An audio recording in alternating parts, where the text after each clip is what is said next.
Renigunta railway protection force కార్యాలయంలో 77వ గణతంత్ర దినోత్సవ వేడుకలు ఘనంగా జరిగాయి. సీఐ ఎం వెంకటేశ్వర్లు జాతీయ పతాకాన్ని ఆవిష్కరించి రైల్వే భద్రతలో సిబ్బంది అంకితభావాన్ని కొనియాడారు. దేశవ్యాప్తంగా గణతంత్ర వేడుకలు ఉత్సాహంగా సాగుతున్న వేళ రేణిగుంట ఆర్పీఎఫ్ కార్యాలయం మువ్వన్నెల వెలుగులతో మెరిసిపోయింది. ఆర్పీఎఫ్ సీఐ ఎం వెంకటేశ్వర్ల ఆధ్వర్యంలో ఈ వేడుకలను అత్యంత వైభవంగా నిర్వహించారు. తొలుత సీఐ జాతీయ జెండాను ఆవిష్కరించి పతాక బంధన సమర్పించారు.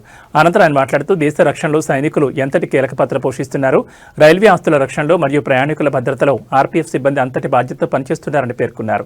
రాజ్యాంగం కల్పించిన స్వేచ్ఛను గౌరవిస్తూ క్రమశిక్షణతో విధులు నిర్వహించాలని సిబ్బందికి పిలుపునిచ్చారు. ఈ కార్యక్రమంలో ఎస్ఐలు రమేష్, శ్రీనివాసులు మరియు ఇతర ఆర్పీఎఫ్ సిబ్బంది పాల్గొన్నారు. 47 ఆగస్టు 15 మనకి స్వాతంత్రం వచ్చిన తర్వాత మన భారతదేశానికంటూ ఒక రాజ్యాంగం అవసరం.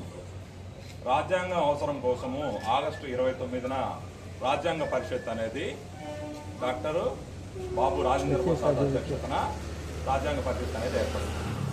అందులోన మన ఒక ముసాయిదా కమిటీని ఏర్పాటు చేసి ఆ ముసాయిదా కమిటీకి చైర్మన్ గాను డాక్టర్ బిఆర్ అంబేద్కర్ని చైర్మన్గా ఉంచి ప్రతి ఒక్క ప్రపంచ దేశ